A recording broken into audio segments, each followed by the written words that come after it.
Planet kita seperti bawang bombay, dengan banyak lapisan berbeda. Saat ini, kamu sedang menembus kerak bumi.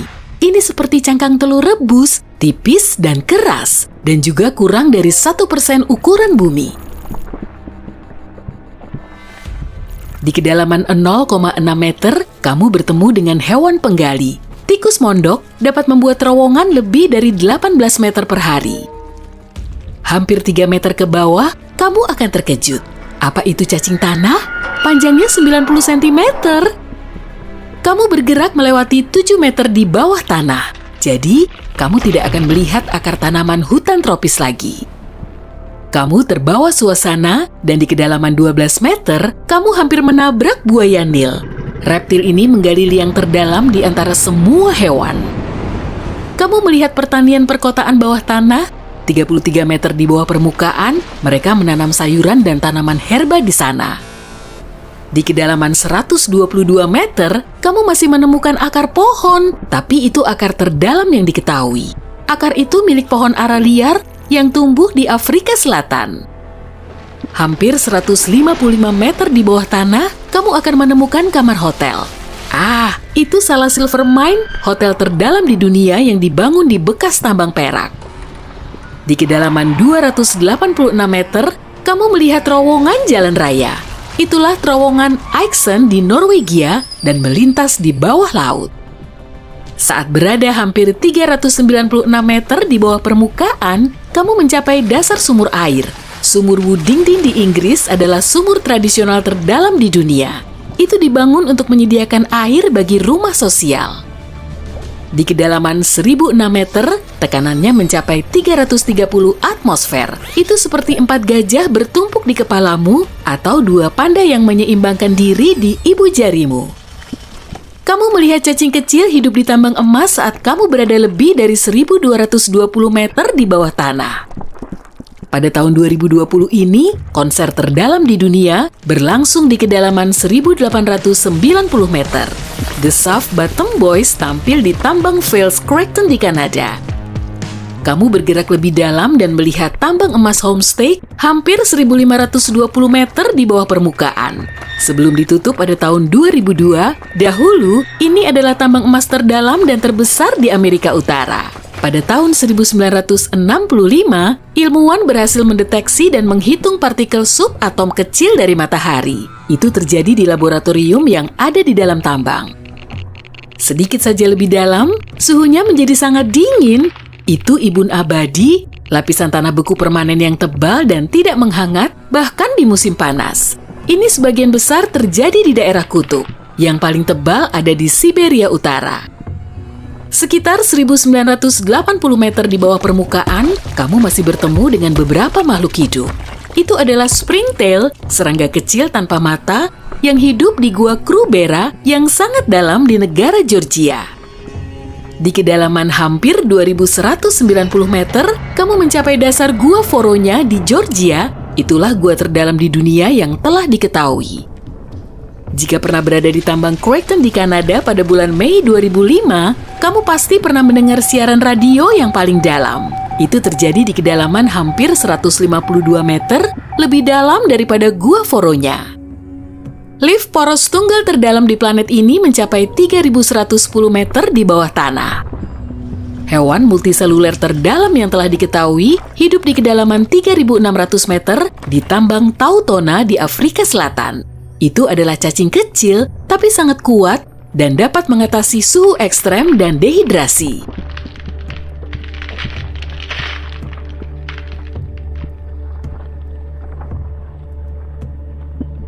...6,5 km di bawah tanah adalah kedalaman rata-rata kerak samudra. Itu bagian dari kerak bumi yang terletak di bawah samudra, jauh lebih tipis daripada kerak benua. Di kedalaman yang sama, di Tiongkok Timur Laut, kamu bertemu dengan mikroba terdalam yang telah diketahui. Kamu akan melihat bagian bawah lubang buatan terdalam saat kamu turun ke kedalaman 3.660 meter di bawah permukaan. Lubang bor super dalam Kola hanya berdiameter 23 cm, tapi tekanan di dasarnya sama dengan 4.000 atmosfer, seperti 54 gajah bertumpukan di kepalamu. Lebih dari 14 km di bawah permukaan, kamu akan berada di genangan batu cair yang sangat panas. Itu adalah ruang magma supervulkan Yellowstone di bawah Taman Nasional Yellowstone di Amerika Serikat. Kamu menggali lebih dalam. Jika terus seperti itu, kamu mungkin akan segera menembus kerak bumi. Kerak samudra biasanya memiliki lebar 5-10 km, sedangkan kerak benua bisa mencapai 45 km di beberapa tempat. Tapi meski kerak samudra lebih tipis, ia jauh lebih padat. Itu sebabnya ia mengapung lebih rendah di mantel daripada di kerak benua. Bagian paling tebal dari kerak bumi terletak di bawah pegunungan. Akar gunung tidak sepadat pegunungan itu sendiri. Jika kamu meletakkan bahan pembuatnya di atas air, itu akan mengapung seperti gunung es. Semakin dalam kamu pergi, semakin panas keraknya. Di batas mantel, suhunya bisa mencapai 400 derajat Celcius. Kebanyakan oven batu pizza hanya bisa memanaskan hingga 260 derajat Celcius. Namun, kerak bumi adalah bagian terdingin di planet ini. Di kedalaman sekitar 29 km, kamu mencapai batas antara kerak bumi dan mantel atas bumi. Mencengangkannya, di sana tekanannya mencapai 10.000 atmosfer, itu seperti lebih dari 130 gajah yang menyeimbangkan diri di kepalamu. Mantel adalah lapisan batuan panas yang membentuk 2/3 dari seluruh massa bumi dan 84% dari volume bumi. Tebalnya 2.900 km dan merupakan campuran besi, silikon, magnesium, oksigen, dan Play-Doh. Yang terakhir bukan sih. Batuan yang lebih dekat ke bagian dalam mantel bertekstur semi padat seperti permen karamel. Hal paling menarik yang kamu lihat saat pergi melewati lapisan ini adalah berlian. Ahli geologi sebenarnya percaya bahwa semua berlian yang kita tambang hari ini terbentuk di dalam mantel. Lalu, sekitar 1 miliar tahun yang lalu, berlian dibawa ke permukaan oleh letusan gunung berapi. Bagian atas mantel bersama dengan kerak bumi pecah menjadi potongan-potongan besar dan menyerupai kepingan teka-teki raksasa. Potongan-potongan ini, yang dikenal sebagai lempeng tektonik, bergeser dengan kecepatan 2,5 cm hingga 5 cm per tahun.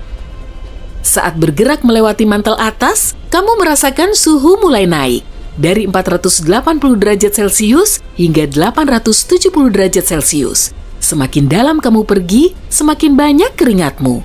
Di dekat batas inti, suhunya sudah lebih dari 3.870 derajat Celcius. Tekanan mantel yang lebih rendah mencapai 240.000 atmosfer. Itu seperti 3.280 gajah yang membentuk menara di kepalamu.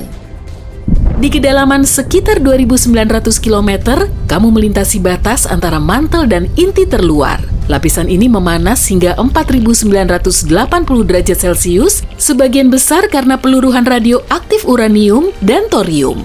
Suhu seperti itu cukup tinggi untuk menjaga inti luar tetap cair. Meski tekanannya hampir 2 juta atmosfer, itu tetap belum cukup kuat untuk membuat besi menjadi padat kembali. Tebal inti luar adalah 2.400 km dan sebagian besar terbuat dari besi dan nikel dalam bentuk cair. Cairan ini berputar dalam arus turbulen yang masif dan menghasilkan medan magnet. Radiasinya sampai keluar angkasa sejauh 1,3 juta kilometer dan melindungi planet kita dari angin matahari. Di inti terluar, medan magnet bumi 50 kali lebih kuat daripada di permukaan. Kamu berada lebih dari 4.830 km di bawah tanah sekarang. Selamat, kamu telah mencapai pusat planet kita. Inti dalamnya, itu berupa bola logam padat berdiameter 2.400 km. Itu sekitar 3/4 diameter bulan. Inti dalam sangatlah padat dan berputar lebih cepat daripada bagian lain dari planet ini. Di sana, hampir sama panasnya seperti di permukaan matahari.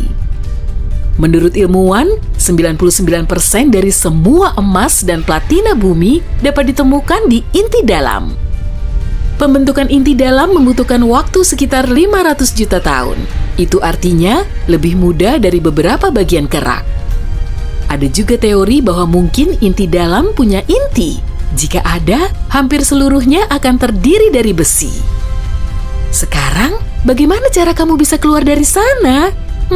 Aku tidak tahu. Sampai jumpa lagi.